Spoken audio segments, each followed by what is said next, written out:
काजी फाइज ईसा supreme court के chief justice होते हुए एक साबिक आर्मी के जनरल से कैसे डर गए।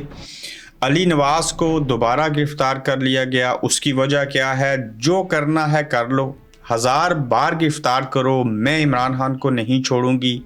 एक लड़की निज़ाम के सामने इमरान खान की हमायत में डट गई।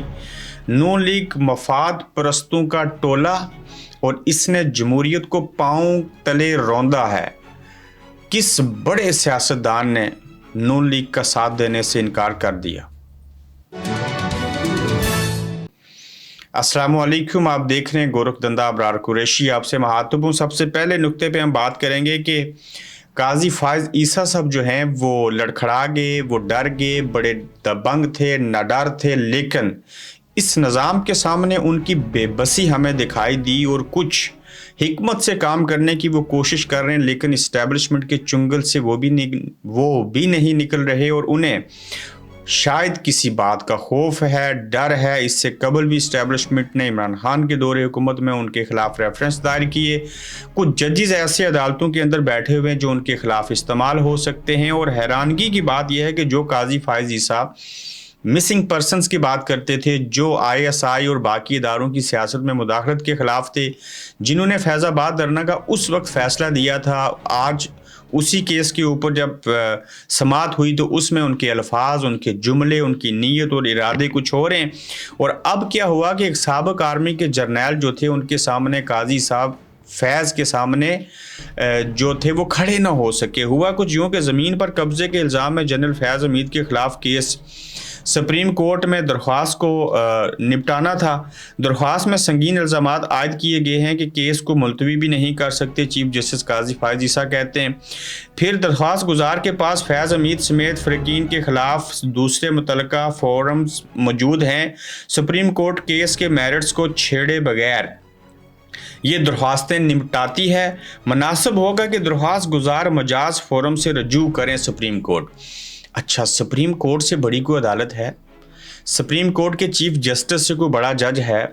अगर एक साबिक आर्मी DG ISI और आर्मी के जनरल के ख़िलाफ़ एक शहरी ने दरख्वास्त दिया कि उन्होंने मेरी जगह के ऊपर कब्ज़ा किया है, तो आप तो सो मोटो आपको लेना चाहिए था। आप तो बड़े इस निज़ाम के ख़िलाफ़ थे, लेकिन आप कहते हैं कि इस दरख्वास्त को निपटा देता हूँ। और रिमार्क्स देते हुए कहा कि मुतल्लिका फोरम पे जाएं। वो कोई भारत की सुप्रीम कोर्ट में चला जाए, वो अफ़गानिस्तान में तालिबान इंसाफ करते हैं वहाँ पे पहुँच जाए, या किस मुल्क में जाके इंसाफ ले? आप तो इस्लामी जमहूरियत पाकिस्तान की सुप्रीम कोर्ट के आइन के मुहाफ़िज़ हैं, वहाँ के जज हैं। तो साबित ये हुआ कि काजी साहब भी फैज़ से डर के, फौजियों से डर गए और उनके केस जब सामने आए तो पर जलने लगे, हाथ कांपना शुरू हो गए, कलम ने लिखना छोड़ दिया, सही ख़त्म होने के बहाने बन गए और कहा जाओ मुतल्लिका फोरम्स के ऊपर करो। फिर यही कह रहे होंगे कि आप मिलिट्री कोर्स जो हैं उनको बहाल कर दिए जाए और वहाँ पे इनको इंसाफ मिले, वही मुद्दई, वही मुनसिफ, और फिर पूरी कौम देखेगी तमाशा। अली नवाज जो थे उनको दोबारा से गिरफ़्तार किया गया। इससे कबल भी गिरफ़्तार हुए थे, काफ़ी दिनों, महीनों, हफ्तों तक रिपोर्ट थे। अब ये फिर से इलेक्शन की भी आमद है, कैंपेन करने की, इलेक्शन की इजाज़त नहीं है, क्रैकडाउन शुरू किया हुआ है। और इस सारे अमल में वो ये चाहते हैं कि जो लोग बोलने वाले हैं, जो थोड़े संजीदा हैं, इमरान खान ख़ुद भी जेल में है, तो उनको गिरफ़्तार करने का सिलसिला जारी रखो, इनके ऊपर प्रेशर डालते रहो। कौम बेहिस है, ये बोलते हैं कोई नहीं, मीडिया पे इनका नाम लिया नहीं जा सकता, मीडिया को हमने कंट्रोल कर लिया, सियासतदानों को, PTI को हम कंट्रोल कर रहे हैं, नवाज शरीफ साहब के खिलाफ बोलने नहीं देंगे चूँकि वो हमारे बंदे हैं, तो लिहाजा हम जिसको चाहेंगे, जब चाहेंगे, जैसे चाहेंगे उसको पकड़ लेंगे। और अली नवाज भी उस सिस्टम का हिस्सा बन के गिरफ्तारी की सूरत में जो दूसरों के लिए ख़तरा है, और इमरान खान का साथ देना उनका जुर्म है, तहरीक इंसाफ में आना उनका और बड़ा जुर्म है। तो देखते हैं कि अली नवाज जो है वो अगवा हुए या गिरफ़्तार हुए, अदालत में पेश होंगे या नहीं होंगे, लेकिन गिरफ्तारियों का सिलसिला जो है वो ताहाल जारी है। फिर आगे देखिए कि जो करना है कर लीजिए, 1000 बार गिरफ्तार कीजिए, मैं इमरान खान और पाकिस्तान तहरीक इंसाफ को नहीं छोड़ूंगी। 12 मरतबा अदालतों ने बेल दी, गुज़श्ता रोज़ भी अदालत ने बेल दी, थोड़ी देर के लिए छोड़ा, फिर से गिरफ़्तार कर लिया। भाई और जो उनके बाकी लोग थे वो इंतज़ार करते रहे। वालिद सनम जावेद जो थी ان کو نئی FIR کاٹ دی گئی، ریاست کے یہ لڑکی خلاف ہے، شاید اس کے اوپر اس لیے پرچہ ہو رہا ہے کہ اس نے نظام کو چیلنج کیا، شاید یہ پھر سے اگر باہر گئی تو باقی لوگوں کو شے ملے گی، ہم ان کو مثال بنا دیں گے۔ ختیجہ شاہ سمیت یہ 4-5 خواتین جو ہیں وہ اپنی نیتوں سے اور ارادوں سے پیچھے ہٹ نہیں رہی، اور پھر سے جب نئی FIR ہوئی تو اس کے اوپر سوشل میڈیا کے اوپر دیکھا گیا کہ ختیجہ شاہ کہتی ہیں کہ ہمیں 1000 بار گرفتار کر لو لیکن میں عمران خان کو نہیں چھوڑوں گی۔ ان کو کہا گیا تھا 9 مئی کی مذمت کرو، باہر جاؤ، پریس کانفرنس کرو، عمران خان کے خلاف بولو، مریم نواز شریف صاحبہ سے یقیناً معافی مانگ لو، یہ ساری حرکتیں کر لو تو تم بچ جاؤ گی۔ یہ کون سا 9 مئی، یہ کیسا واقعہ جس کے اوپر آپ عمران خان کو چھوڑ دیں، اس کی مذمت کر دیں؟ مذمت تو ویسے بھی کرنی چاہیے اور پھر آپ پاک صاف ہو جائیں۔ اگر اس طرح کا انصاف ہے تو پھر تو ہر کوئی کرتا رہے گا 9 مئی کی طرح کے واقعات، لیکن صنم جاوید ایک نوجوان لڑکی ہوتے ہوئے ڈٹ گئی ہیں۔ بڑے بڑے برج دیکھے، شیخ رشید صاحب، فواد چودھری بڑے بھاشن دیا کرتے تھے، فروخ حبیب، یہ عثمان ڈار جیسے لوگ، وہ سارے چھوڑ کے چلے گئے، لیکن یہ لڑکی سینکڑوں دنوں سے جیل میں ہے لیکن نہیں چھوڑ رہی، اور یہ جو صحبتیں برداشت کر رہی ہیں، ان کا صلہ کون ان کو دے گا، کیسے ان کو صلہ ملے گا، کیسے یہ چیزیں ہوں گی، یہ ہم بھی دیکھ رہے ہیں، آپ بھی دیکھتے جائیں۔ لیکن صنم جاوید آخر کب تک یہ چیزیں برداشت کریں گی؟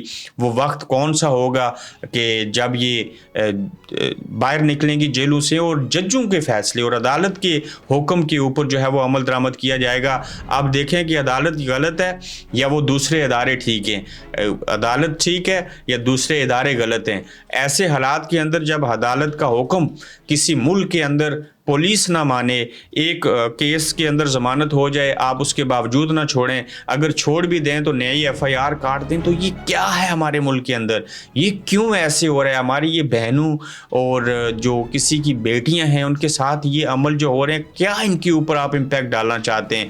کھاد چوری کرنے، DAP چوری کرنے، ٹریکٹر چلائے جانے کے اوپر ذوالفقار علی بھٹو کے اوپر کہ آپ نے سرکاری ٹریکٹر چلایا، پرچہ ہو گیا تھا، چاول سمگلنگ کے پرچے وہاں پہ ہو گئے تھے۔ آج صنم جاوید کے اوپر جو چیزیں کر رہے ہیں، جس طرح سے فواد چودھری کے اوپر کھاد چوری کرنے اور کرسیوں اور ٹیبل چوری کرنے، وہ بھی پنڈ دادن خان سے لے کے آنے، یہ آپ کو اس حد تک بے غیرت ثابت کرنا چاہتے ہیں کہ آپ لوگ بالکل نہیں بولیں گے۔ ہم آپ کے اوپر ہو سکتا ہے مرغی کا انڈا چوری کرنے کا پرچہ بھی کاٹ سکتے ہیں، بھینس چوری کا تو مقدمہ بھٹو صاحب کے دور میں ظہور الہی صاحب کے اوپر بھی بنا تھا۔ تو یہ نظام ایسا کھل کے سامنے آ چکا ہے کہ اس نظام میں آپ وہ چیزیں دیکھیں گے جو آپ کے وہم و گمان میں بھی نہیں تھی۔ پھر دیکھیے جی کہ ایک سیاستدان نے کہا کہ یہ جو نواز شریف صاحب ہیں انہوں نے جمہوریت کا ستیہ ناش کیا، یہ مفاد پرست سیاستدان ہیں، میں ان کا ساتھ نہیں دوں گا۔ ان سیاستدان صاحب کا نام ہے بلاول بھٹو زرداری، چیئرمین پاکستان پیپلز پارٹی۔ بلاول بھٹو ذوالفقار علی بھٹو کے نواسے ہیں۔ محترمہ بینظیر بھٹو شہید جیسی دلیر اور اچھی لیڈر کے بیٹے ہیں۔ آواز میں جب سپیچ کرتے ہیں تو مماثلت ہے، اردو تھوڑی اپنی امی کی طرح بولتے ہیں، یہ مماثلت ہے، باقی کچھ بھی ان جیسا نہیں ہے۔ ایک نوجوان ہوتے ہوئے اپنے باپ آصف علی زرداری کی سیاست کا شکار ہوتے ہوئے شرما گئے، سامنے آئے عوام کے سامنے تو ایکسپوز ہو گئے، اور اس PDM کا ساتھ دینے والے بلاول بھٹو زرداری کہتے ہیں جو 16 ماہ ان کی حکومت میں رہے، وزیر خارجہ رہے، PDM کے ساتھ حکومت کا حصہ، PDM کا حصہ بنتے رہے، مساق جمہوریت کیا۔ جب نون لیگ کے اوپر اسٹیبلشمنٹ یعنی کہ باپ نے ہاتھ رکھا تو ان کو ناگوار گزرا اور آج ان کا ساتھ نہیں دینا چاہتے۔ یہی بلاول بھٹو زرداری اگر پیپلز پارٹی کو اسٹیبلشمنٹ ساتھ ملا لیتی تو یہ نواز شریف کی منتیں کرتے ہیں کہ آپ ہمارا ساتھ دو، لیکن اگر آج وہ نواز شریف کا ساتھ نہیں دینا چاہتے، وہ کہتے ہیں جمہوریت کا انہوں نے ستیہ ناش کیا ہے، جنازہ نکال کے رکھ دیا، تو اس کی وجہ ذاتی بغض و عناد ہے۔ اس میں ملک، قوم، جمہوریت، مذہب، آئین، قانون کی کوئی بات نہیں ہے، یہ اپنے مفاد کی آج بھی جنگ لڑ رہے ہیں۔ اور اگر بلاول بھٹو صاحب کو اتنی شرم تھی، پوری قوم سے معافی مانگیں جو مساق جمہوریت کیا، پھر اس کے اوپر معافی مانگیں جو 16 ماہ اس حکومت کے ساتھ ان کے ساتھ کھڑے رہے، اتنی معافیاں مانگیں کہ آپ کو کئی ہفتے لگ جائیں گے قوم سے معافیاں مانگتے ہوئے۔ لیکن آج اگر آپ کہتے ہیں کہ میں نواز شریف کا ساتھ نہیں دوں گا، چونکہ یہ جمہوریت کے جو ہیں انہوں نے جمہوریت کو پاؤں کے تلے رون دیا ہے، تو یہ آپ کی بات سراسر جھوٹ ہے۔ یہی اسٹیبلشمنٹ آپ کو ساتھ ملا لے تو آپ کے لیے सब कुछ अच्छा हो जाएगा। अगर नवाज शरीफ साहब का साथ दे तो आपको बुरा लगता है। होना तो ये चाहिए कि आप तमाम सियासी जमातें के मिसाक के जमहूरियत करें, अपने अपने तौर के ऊपर पॉलिटिक्स करें, मुल्क और कौम के मफाद में करें, ना कि मुझे लेवल प्लेइंग फील्ड भी मिलनी चाहिए और फलां चीज़ें होनी चाहिए। आज MQM को उन्होंने नून लीग के साथ खड़ा कर दिया, सिंध के अंदर आपका कचूमर निकालेंगे, तो इस वजह से जो है वो आपको लगता है कि आप नवाज शरीफ साहब का साथ नहीं देंगे। प्रेशर डेवलप करना चाहते हैं, कोई लाइन लेके आए, कोई नज़रिया लेके आए। आप बड़े यंग हैं, किसी चीज़ के ऊपर स्टैंड करें। ये नौजवान पाकिस्तान का 60% है टोटल पॉपुलेशन का, ये आपका साथ देगा। अब भी आपके पास वक्त है, अपने ही अल्फाज के अंदर आके हमें और बाकी कौम को तनकीद का मौका ना दें।